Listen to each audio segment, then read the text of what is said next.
What did you see the Jimmy Butler stuff? He, obviously he demanded a trade. Yeah. He went and beat the starters with the third stringers. Yeah. And a lot of people were saying that's kind of a Kobe or MJ move, where it's like he's pushing his team and saying, "You need me."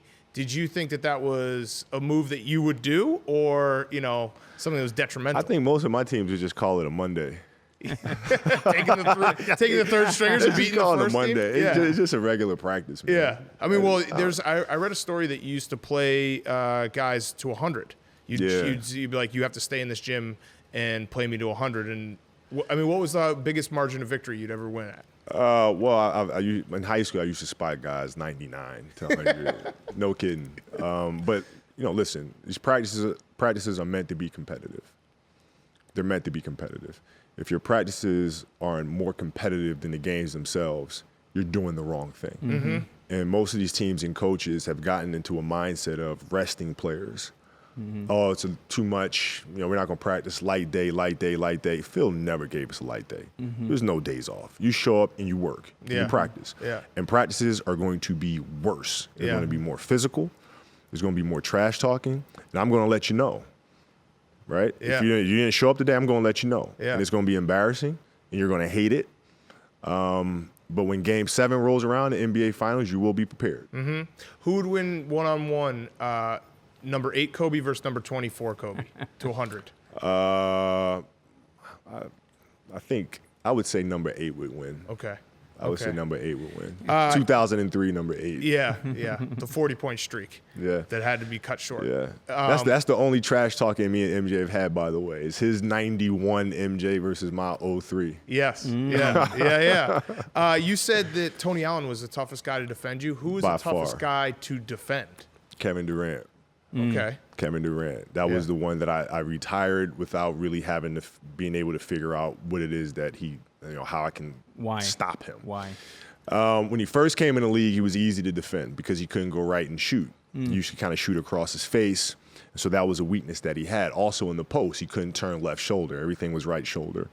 So that gave me areas that I could shut off. Right? And then he started developing it. And now he can pull up left. He can pull up right.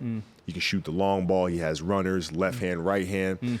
Before he had a left hand finish at the rim, I could always send him left, force him all the way to the basket. Even with the advantage of his size, he was still uncomfortable finishing with his left. So I could clamp the right hand and now force him into tough situations. But now he developed that. So then I couldn't really figure out, is this a rhythm thing? I'm trying to count the seconds that he takes to make his moves. When does he make them? At what times in the game? And I couldn't really figure out that rhythm yet. So I retired not being able to figure him out. When you say Tony Allen was the toughest to guard you, where does Ruben Patterson, the Kobe stopper, the original Kobe stopper? No, he's not on the list. I mean, look, Rube. That was my favorite thing I know. ever. I love Rube. Stopper. So when Rube and I played together, he was the one player that would compete against me hard every day. I mean, he would show up every day. He had that kind of Bob Huggins, Cincinnati, tough mindset type of thing, right? So I love that about him.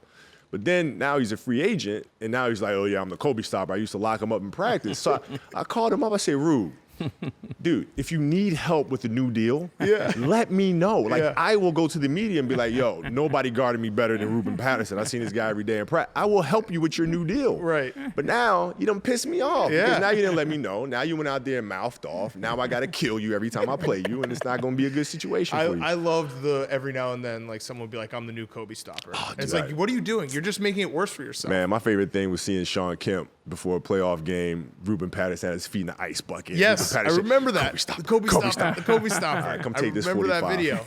Come take this 45. Yeah, that was the NBA on NBC. The intro. He's sitting with the ice bucket, the Kobe stopper. Kobe stopper. Another thing we have in common is that, we had knee issues. A lot of people don't know that I'm very grateful because my knees were banged up, and you said, Alex, you got to go see my guy in Germany. Yeah. So I went to see Dr. Peter Welling. And literally, since you sent me there, my knee has not hurt. We won a championship. We've done probably played the last 5 years pain-free. Yeah. Tell us a little bit about your routine. You're in Newport Beach, and you take a helicopter. Walk us through it and why and how that started. A lot of people don't know that story. Yeah, so I always get to practice really early. My routine is always the same. I'd wake up 4 a.m, and I'd lift weights, really early, 5 in the morning. Getting home at about 6:30 in time to wake up the kids for school. And then I take the kids to school every morning. That's what I do. I take them to school, and then after I take them to school, I go to practice. I drive to practice. And this is before people started really moving down south. So I can get down to LA in 30, 40 minutes, right? So I practice. I'd stay late after practice, get my shots up, treatment up, drive back, and I can get back in time to pick the kids up from school, after school activities, all that fun stuff, even on weekends. But then traffic started getting really, really bad. Right, and I was sitting in traffic, and I wound up missing like a school play because I was sitting in traffic, and this thing just kept mounting. And I had to figure out a way where I could still train and focus on the craft, but still not compromise family time. And so that's when I looked into helicopters and be able to get down and back in 15 minutes, and that's when it started. And so my routine was always the same: weights early in the morning, kids to school, fly down, practice like crazy, do my extra work, media, everything I needed to do, fly back, get back in carpool line, pick the kids up. And my wife was like, listen, I can pick them up. I'm like, no. I want to do that because you have road trips and times where you don't see your kids, man, Right. So like every chance I get to see them and spend time with them, even if it's 20 minutes in the car, like I want that, right? So that would be my routine all the So time. no nap though, because you had No. no nap because you didn't have time for that. If I was tired, I'd take a nap. Yeah. Like I pick them up from school, right? Go home, I lay down for about an hour or so, and then I go to the game. But that wasn't like a set routine for me. If I was tired, I went to sleep. If I wasn't, I didn't. Cool. What about if you had a road game, say in Miami? Yeah. 7:30 game. Same. You would get up early and do weights. Get up early, do weights, right? Have a breakfast, Yeah. get on the bus, go to shoot around, get your shots up, come back to the room, do treatment, ice, stretch. I may watch a movie. I may watch a little extra film, right? Depending on And the what game. time would be the bus to the stadium? So we had 2 buses. First bus was generally 4:30, 4:45. Second bus was generally like 5:30. Which bus were you on? Generally the early one. Just to get treatment and get ready. Just to get treatment and get shots up. Because I like getting the arenas, and sometimes I would actually get a car and leave before the first bus. Because even though the first bus is leaving early, there's still people in the stands coming. Yeah. And I like getting to arenas when there's nobody in there, and you can kind of feel the purity of the place. Yeah. Especially in a road environment. Like Hoosiers, yeah. Yeah, when Sounds nobody's great. there, you know Yeah. what I mean? There's a certain Yeah. purity to that. And your routine at that time, how many shots are you trying to get up at that time? So it depends. So like if I was playing the Spurs, for example, the amount of shots varies, depends on how I'm feeling physically. But the spots, if I was playing the Spurs, were always like short porch, right? Short corner shots, mid elbow shots, those type of shots, because those are the shots that they'll give up. They'll always give up. Or, screen roll action. Tim is always backing up. You got a little short pull up, right? So I would go through those. And then if I was playing like Memphis and got to wrestle with Tony Allen, I work on a lot of back to basket stuff, right? Putting my body on Tony, making sure my foot works right to elevate, make sure I'm hiding the ball that he can't swipe and take it, going through those muscle memory things. So the positions of the shots would vary depending on the opponent. Yeah. All right, you have to go in a second because you are a very busy man. I'm gonna do rapid fire real quick. All right. Just give me one word, one Got sentence it. answers. Matt Barnes incident. It went re-viral. Was he actually throwing the ball, pump faking it right in your face?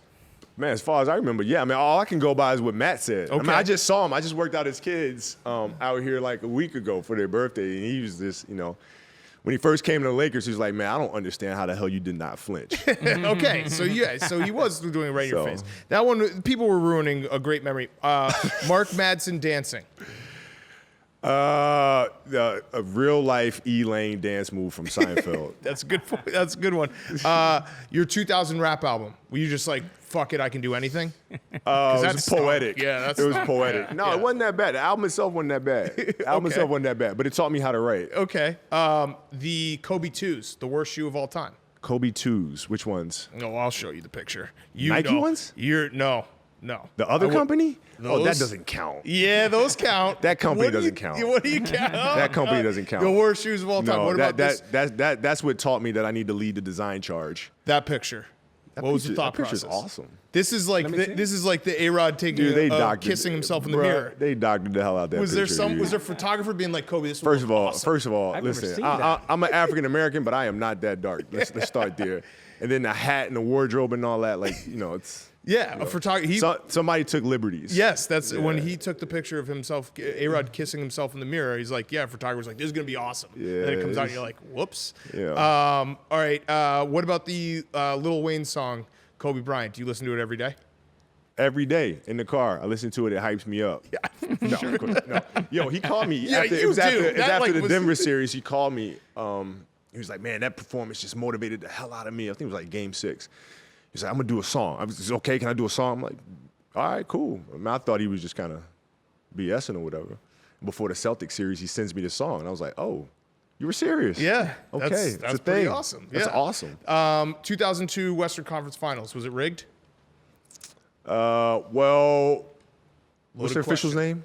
name? Tim Donaghy? Well, he definitely had money on it. Yep. So that's a fact. Yes, yes. So from that standpoint, yes. Yes. But from the Kings missing 20-something free throws in Game 7, Good point. Good point. unless you People go and forget check that. their bank accounts, I don't know what else to tell you. People forget that. All Yeah. right. Last one for me. Has there ever been a triple team you didn't want to shoot a shot through?